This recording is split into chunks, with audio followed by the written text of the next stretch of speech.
Já estamos de volta com a série de entrevistas com os candidatos a prefeito da cidade. A ordem das entrevistas foi definida através de sorteio com os representantes dos candidatos. Hoje a entrevista é com o candidato José Amaral do PSOL. Essa entrevista ela vai ter 15 minutos que começam a contar a partir de agora. Zé Amaral, boa noite. No seu plano de governo, o senhor diz que vai extinguir os cargos comissionados, é isso mesmo? Não, Carlos, não é extinguir os cargos comissionados, mas é extinguir um número considerável deles. Reduzir. O cargo comissionado ele é extremamente necessário ao funcionamento da máquina pública.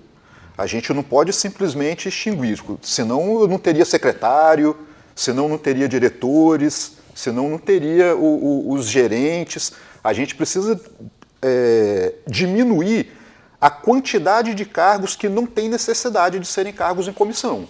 Mas os próprios secretários poderiam ser servidores efetivos, né? Não necessariamente comissionados, né? Isso aí, a gente poder aproveitar o pessoal técnico e experiente que já existe dentro da própria gestão pública. Amaral, falando nessa questão que você falou dessa reorganização administrativa, né? Como é que você vê a questão do estacionamento rotativo hoje no município? Caso você seja eleito, você retornaria com o sistema, com a cobrança aqui em Guarapari?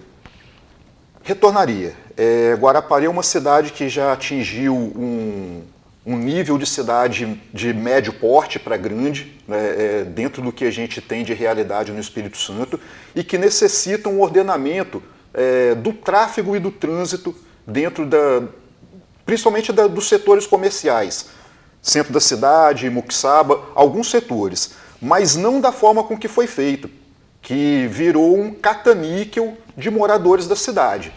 E outra coisa, quem administraria o rotativo seria a CODEG, porque aí o dinheiro ficaria aqui, afinal de contas é uma companhia de desenvolvimento de Guarapari, de melhorias urbanas e desenvolvimento, que tem poucas atribuições. Então a gente aumentaria as atribuições da CODEG, que teria funcionários concursados para trabalhar no estacionamento rotativo e com a taxa sendo investida na melhoria do próprio trânsito de Guarapari. No seu plano de governo, o senhor fala na construção de duas novas unidades de pronto atendimento aqui na cidade. De onde viriam esses recursos e você já tem ideia mais ou menos em quais bairros essas UPAs elas seriam implantadas, construídas? Sim, essas UPAs elas seriam construídas em Santa Mônica e Bela Vista, que são bairros muito populosos e completamente desassistidos. E os recursos vêm do governo federal. Afinal de contas, nós temos um SUS que é subutilizado em Guarapari. Sabe, a gente vê unidades de saúde muito desestruturadas, pouco pessoal, mas para isso tudo, Carlos, a gente precisa de fazer uma coisa primeiro, que se chama concurso público. Sabe, a gente precisa munir a prefeitura dos técnicos capacitados para trabalharem dentro da gestão. Então a gente precisa de mais médicos, a gente precisa de mais enfermeiros, a gente precisa de técnicos em trânsito, a gente precisa de técnicos em meio ambiente, a gente precisa desses quadros técnicos para que a máquina pública funcione. E isso só através de concurso público. Então o déficit de funcionários efetivos na prefeitura, especialistas, é muito grande. Então, para você ter ideia, hoje a gente tem 12 assistentes sociais, todos esses cargos são provisórios. Agora, falando agora de assistência social, transporte, no plano de governo do senhor, o senhor fala que pretende custear a tarifa zero no transporte público aqui da cidade. Como é que vai funcionar essa tarifa zero? Sim, isso aí já foi um assunto muito polêmico há alguns anos atrás, era tratado como uma coisa exclusiva da esquerda, não é. Hoje o Brasil já tem 103 cidades com a tarifa zero. O que acontece? Esse modelo que a gente tem de transporte público baseado na catraca, na quantidade de passageiros, ele é um modelo que ele sobrecarrega algumas linhas com ônibus lotados, ônibus atrasados e outras linhas ficam desfalcadas. Então, o modelo ideal que a gente trabalharia, isso tudo vai fazer parte de um estudo, é claro, não vai ser implantado da noite para o dia, tudo isso vai ter um estudo técnico de viabilidade, vai ser por viagem. Então a gente tem hoje, por exemplo, bairros em Guarapari, como é o caso de Camurugi, que tem 2 ônibus por dia. E um detalhe, no Camurugi existe o Minha Casa Minha Vida, que é onde moram centenas de trabalhadores que precisam se deslocar para cá. Então, o Tarifa Zero, ele vai ser custeado com recursos oriundos de royalty de petróleo e recursos já do próprio orçamento municipal. Mas só o pessoal, desculpa interromper, mas só para o pessoal em casa entender, como é que foi? Essa tarifa zero é para quem? É para a população? É para um público específico? Como é que é, para o pessoal entender? Olha, existem vários modelos de tarifa zero. Existem os modelos, por exemplo, que acontece só no final de semana, existe o modelo tarifa zero que tem um cartão exclusivo para o trabalhador, para o morador de um determinado local.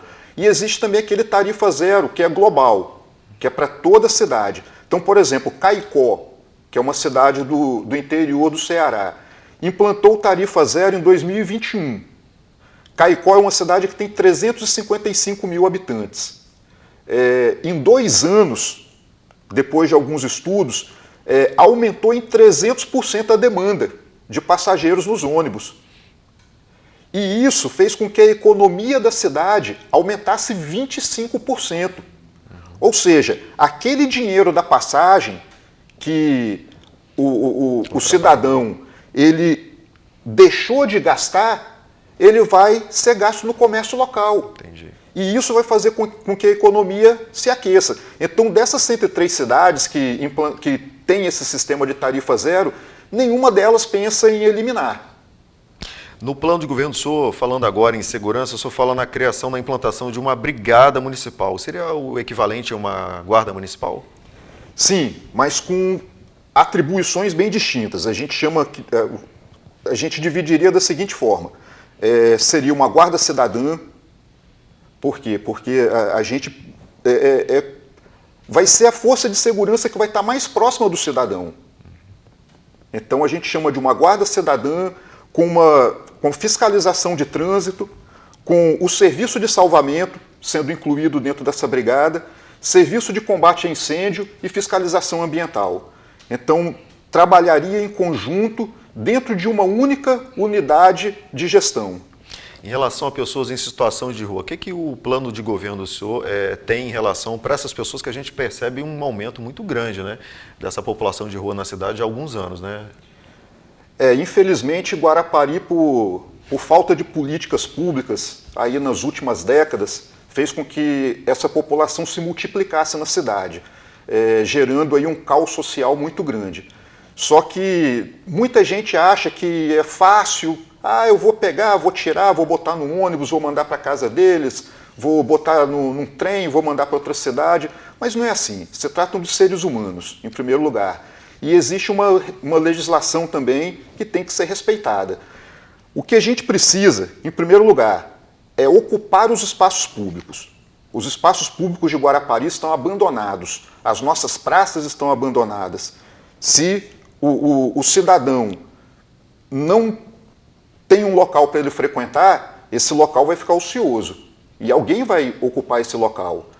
Então, a gente faria uma política de gestão dos espaços públicos, em primeiro lugar, proporcionando que essas praças, não só na região aqui do centro da cidade, que é talvez onde mais sofra com essa questão social hoje, mas Praia do Morro, Muquiçaba, a Praça de Muquiçaba, por exemplo, não tem nenhum equipamento cultural.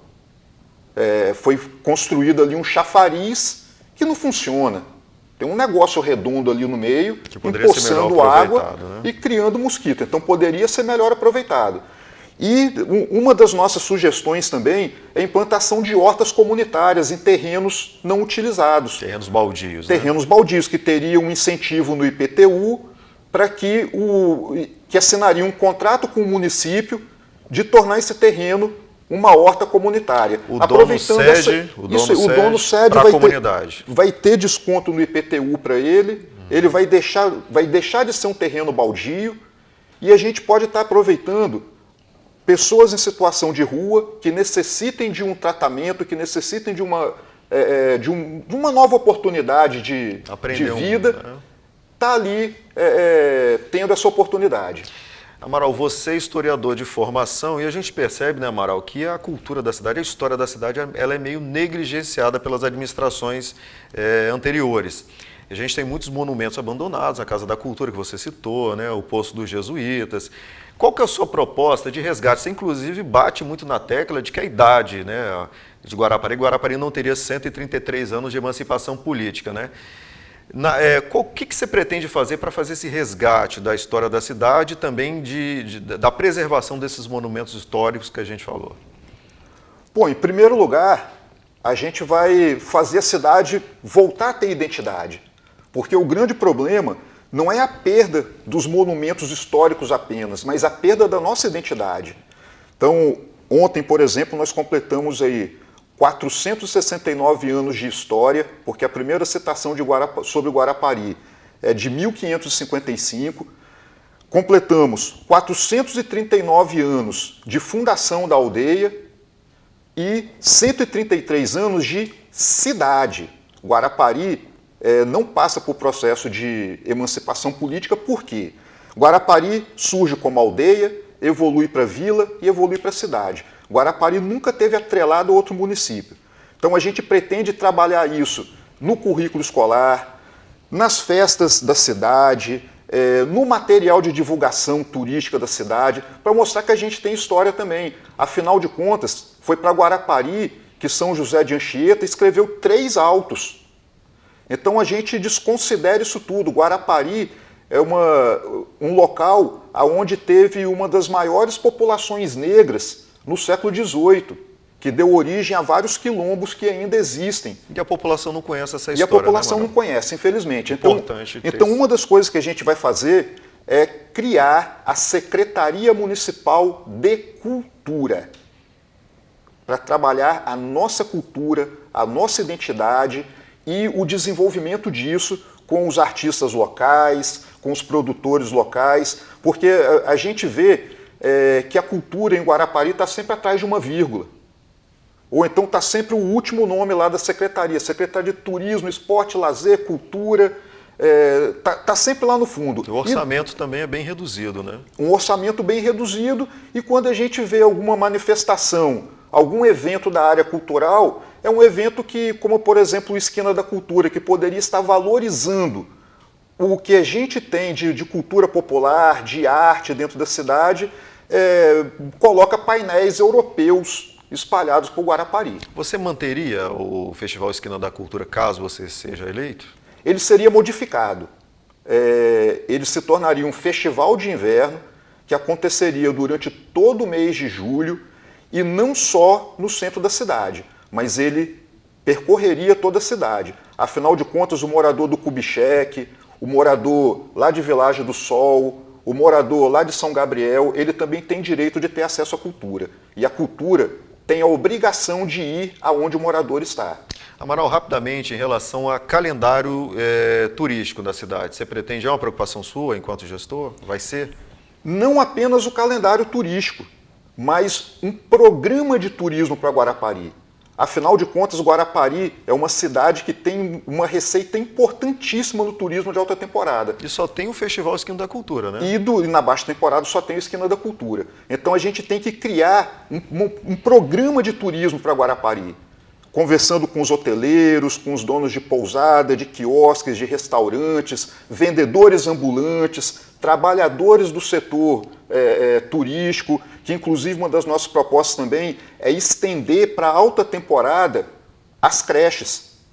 Por quê? Porque é uma oportunidade que vários trabalhadores têm de renda e não tem onde deixar seus filhos porque a creche segue o calendário escolar. Então a gente trabalharia junto com a Secretaria de Educação a possibilidade de estender para a alta temporada o funcionamento das creches municipais. Tá certo, nosso tempo está acabando, Amaral, e você tem agora 1 minuto para as suas considerações finais. Bom, eu queria agradecer a TV Guarapari por essa oportunidade, queria agradecer a população de Guarapari que tem recebido as nossas propostas com um carinho muito grande. São propostas coerentes, embora algumas soem muito estranho, como a questão do tarifa zero, a questão de implantação do transporte aquaviário, tudo isso. Mas a gente quer justamente modernizar a nossa cidade. A gente quer fazer com que todo cidadão tenha acesso igualitário aos serviços públicos municipais. Então, por exemplo, serviço de saúde, a gente vai trabalhar com agendamento de consultas de forma online, para não ter furação de fila. Vaga em creche, tudo online para não ter furação de fila, porque infelizmente alguns serviços municipais em Guarapari têm atravessadores e a gente pretende fazer uma gestão municipal onde isso não aconteça, onde o cidadão ele possa ter a certeza de que ele vai usufruir desse serviço. E para isso, vote 50, Amaral Prefeito. Tá certo, a gente agradece o Amaral. Lembrando que no sábado, né, você confere a entrevista com o candidato Arthur Pereira, do PRTB.